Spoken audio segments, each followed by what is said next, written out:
మీకు ఎందుకు ఇక్కడికి ఆసీనులయ్యానంటే, మీ అందరూ ఇక్కడ ఆసీనులైనందుకు గుండెల లోతుల నుంచి మీకు చెప్తున్నాను. మీరే కనుక లేకపోతే, పిఠాపురం ప్రజలు, పిఠాపురం జనసేన నాయకులు, పిఠాపురం ప్రజలు, మనకి కూటమి నాయకులు బలంగా గనక నిలబడకుండా, ఒక్క ఏకపక్షాన మనం బలంగా పోరాటం చేయకుండా ఉండుంటే ఈరోజు రాష్ట్రం రిజల్ట్స్ ఫలితాలు వేరేలాగా ఉండే.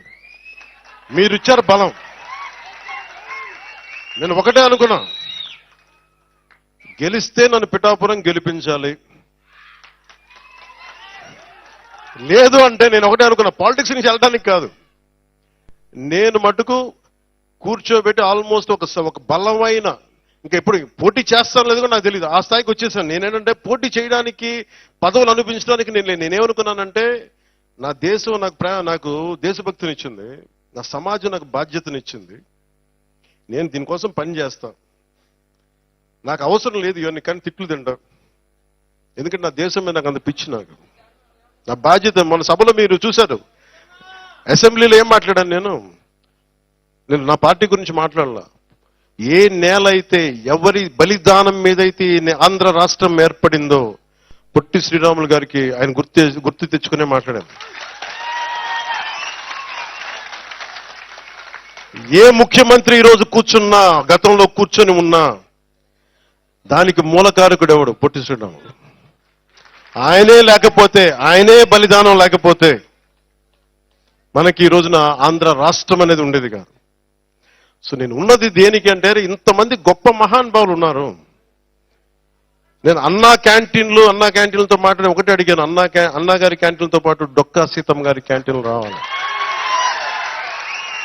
అన్నా క్యాంటీన్లు ప్రారంభిస్తున్నప్పుడు దాంట్లో కొంత భాగం డొక్కా సీతమ్మ గారి క్యాంటీన్లు కూడా ఉంటాయి. దేనికి పెట్టుకోవాలి డొక్కా సీతమ్మ గారి? ఎందుకంటే అసలు మనకి ఈ రోజున ఒక పూట భోజనం పెట్టడానికి హోటల్లో పెట్టేయచ్చు, కొని పెట్టేయచ్చు. ఆ రోజుల్లో కట్టెలతో వండాలి, వర్షాలు. అలాంటి సమయంలో ఆవిడ కూర్చొని, అమ్మ సీతమ్మ ఆకలి అంటే కూర్చోబెట్టి అన్నం వండి పంపించే, లంకల దగ్గరికి వెళ్ళి కూడా ఆవిడ చేసేదంటే, అలాంటి విలువలున్న మనుషులు మనం గుర్తు తెచ్చుకోకపోతే సమాజం విచ్ఛిన్నం అయిపోతుంది. సో నాకు పిఠాపురం నాకు నిజంగా కొన్ని 2009 నుంచి నన్ను అడుగుతా ఉన్నారు, మీకు నిలబడతామంటే నాకు నిజంగా నాకు చెప్పాలని ఎక్కడి నుంచి పోటీ చేయాలి. నాకు పోరాటం చేయడం ఒకటి తెలుసు. నాకు దాంట్లో గెలుపులు ఉంటాయి, ఓటములు ఉంటాయి, లేదంటే పదవులు ఉంటాయి, నాకేం తెలియదు. నాకేంటంటే ఏడుస్తున్న మనిషి కోసం నా వంతు ఎంత నేను కృషి చేయగలను, ఎంత నిలబడగలను, ఇంతే నా థాట్. దశాబ్దంన్నర నలిగిపోయా.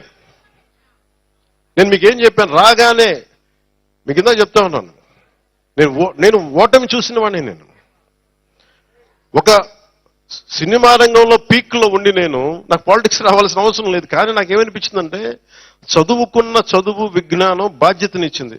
నువ్వు పొట్టి శ్రీరాములు గారి త్యాగం మీద నువ్వు జీవితాన్ని గడిపేసి, స్వాతంత్ర సమరయోధులు త్యాగం వల్ల నువ్వు జీవితాన్ని గడిపేసి, నువ్వేమి తిరిగి సమాజానికి ఇవ్వనంటే నీకు కుదరదు. అది నా అంతరాత్మ చంపేసిందని. దానికోసం వచ్చాను రాజకీయాల్లోకి. పదవి రావచ్చు, రాకపోవచ్చు, గెలవచ్చు, ఓడిపోవచ్చు. ఈరోజు గెలవచ్చు, కానీ నాకు ఈ రోజున ఉప ముఖ్యమంత్రి కావచ్చు. కానీ నేను ఎప్పుడు ఒకటే మనిషిని, ఓడినా గెలిచినా, పదవి ఉన్నా లేకపోయినా నేను ఒకటే వ్యక్తి. అది మారదు. 2014లో కూటమి గెలిచినప్పుడు నేనేం ఆశించలేదు, అందరి కోసం పనిచేసి పెట్టాను. రాష్ట్ర ప్రభుత్వం బాగుంటుంది, ప్రజలు బాగుంటారు అనుకున్నాను. ఆ తర్వాత మీకు పర్యావసనాలు తెలుసు. 2019లో ఒంటరిగా పోటీ చేశాం, నలిగాం, ముందుకెళ్ళాం, నిలబడ్డాం. 2024కి ఎలక్షన్ రిజల్ట్స్ వస్తా ఉన్నాయి. మీరు మాట్లాడుతున్న మైక్ ఇచ్చానా?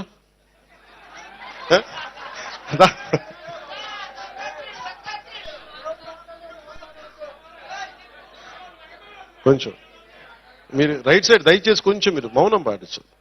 ఎందుకంటే మీరు మాట్లాడుకునే కడిగితే మైక్ ఇస్తాను, నేను కూడా వింటాను. మైక్ పంపించాడు ఏనండి,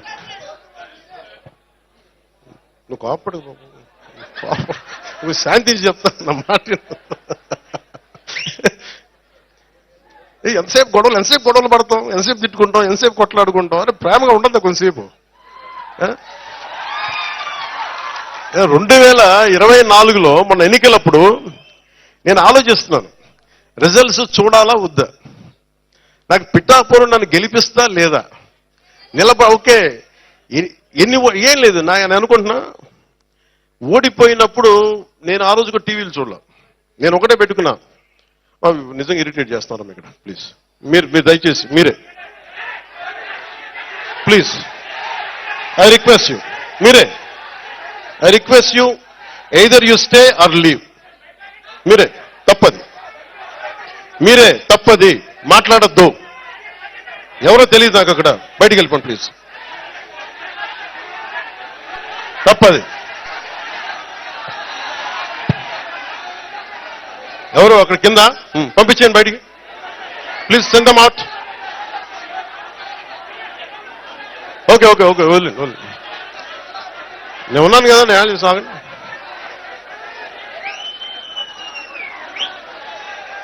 ఓకే దయచేసి కూర్చోండి. ఓకే దయచేసి కూర్చోండి. Either you maintain silence or please. Okay మా దయచేసి ఓకే వదిలేండి. 2000 నాకు రిజల్ట్స్ టీవీలో చూడాలా లేదా నేను కూర్చొని ఆలోచిస్తా ఉన్నా. నాకేమనిపించిందంటే కూటమి అఖండ మెజారిటీతో గెలవబోతున్నది నాకు అర్థమైంది, నాకు తెలుసు. నేనన్నా నేను ఏమి టీవీ చూడను, నేను ఒక్కడిని కూర్చున్నా, ఏదో పుస్తకం చదువుకుంటా ఉన్నా. ఎవరన్నా సరే వచ్చి నాకు చెప్పండి, మనం కూటమి గెలిచింది, జనసేన మొత్తం అన్ని స్థానాలు గెలిచింది, పవన్ కళ్యాణ్ పిఠాపురంలో గెలిచాడు. ఈరోజు ఈ చెప్పను, నేను చూడలా. ఎందుకు చూడలేదంటే నేను నా మనసుకి ఎట్లాంటి సంకేతాలను పంపదలుచుకోలే, టెన్షన్ పడదలుచుకోలే. నాకు అనిపించింది నా కర్మ నేను బాగా చేశాను, నా బాధ్యత నేను సరిగ్గా నిర్వర్తించా, వెనకడుగు ఇలా నిలబడ్డా. భగవంతుడు నా చేతులు ఏదిస్తే అదే అనుకున్నాను, కానీ అఖండ విజయం ఇచ్చాడు భగవంతుడు. ఇదే పిఠాపురంకి వచ్చి నేను సనాతన ధర్మాన్ని చాలా బలంగా పాటించే వ్యక్తిని, చాలా బలంగా పాటిస్తాను. అలాగే అన్ని మతాల్ని సమానంగా గౌరవించాను. అదే మన పిఠాపురంలో బంగారు పాపం దర్గా దగ్గరికి వెళ్ళాను. అక్కడ లోపలికి వెళ్తే ఎంత బలమైన నాకు ఒకసారి శక్తి అనిపించిందంటే, లోపల మొత్తం ఆలోచనలు ఆగిపోయినాయి. చూడటానికి కరెక్ట్గా ఇంతే ఉంది, ఒక 3 అడుగులు కూడా లేదు, 2 అడుగులే ఉంది ఆ దర్గాకి దానికి లోపలికి ఎత్తే స్థలం. ఎంత శక్తివంతంగా అనిపించిందో నాకు. అలాగే నేను మన ఉప్పాడ యాత్ర మనకి మీటింగ్కి వెళ్తా ఉంటే ఒక తల్లి ఒక బైబుల్లోని ఒక సూక్తి మన ఒక పేజ్ చదువుతూ ఉంటే, ప్రార్థన చదువుతూ ఉంటే నేను కదిలిపోయాను. ఆ తల్లి పాదాలకి నమస్కారం పెట్టాను. అలాగా ఒక మతం కాదు, ఒక కులం కాదు, అందరూ కలిసి ఎంత ఘనమైన విజయాన్ని నాకు ఇచ్చినందుకు, అలాంటి నాకంటే వయసులో పెద్దలందరికీ కూడా, నాకంటే వయసులో ఉన్న పెద్దలందరికీ కూడా నా పాదాభివందనాలు. అంత గొప్పగా దీవించారు. ఈరోజు మీరు అందించిన ఈ విజయం నాకు దేశ చరిత్రనే తిప్పగలిగే అంత శక్తినిచ్చింది నాకు. అంటే దేశం కోసం పనిచేయడానికి శక్తినిచ్చింది విజయం. ఒక్కొక్కసారి ఎంత దెబ్బలు తిన్నా చిన్నపాటి విజయం, ఒక చిన్నపాటి వెన్ను మీద సున్నితంగా తట్టు, నాకు అలాంటి బలమైన నాకు మీరు నిలబడ్డారు. నేను మర్చిపోలేను. నేను చాలాసార్లు చెప్తాను, నా కడ వరకు, నా ఆఖరి శ్వాస వరకు నేను ప్రజల కోసమే పనిచేస్తాను.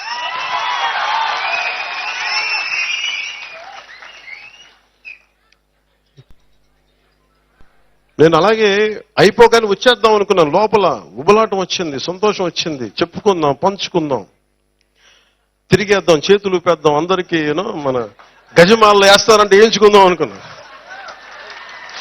కానీ నాకు ఎలా ఉంటుందంటే, ఓకే నువ్వు వేయించుకుంటావు, నా మనసు ఇంకో మనసు ఏం చెప్తుంటుంది, నువ్వు గజమాలలో వేయించుకుంటావు, ఆ తర్వాత ఓకే తిరుగుతావు రోడ్లంతా, ఆ తర్వాత నాకు కావాల్సినది కాదు, పిఠాపురం ప్రజలకి అసలు నువ్వు ఏం పని చేసి పెడతావు చెప్పు నాకు. విజయం వచ్చాక అందరూ ఎగురుతారు, అందరూ దండలేస్తారు. నాకు నీకు ఇంత ఘనమైన విజయం ఇచ్చినందుకు ప్రజలు, నువ్వు ప్రజలకి అంత ఘనంగా నువ్వేం పనులు చేసి పెడతావు నాకు చెప్పు.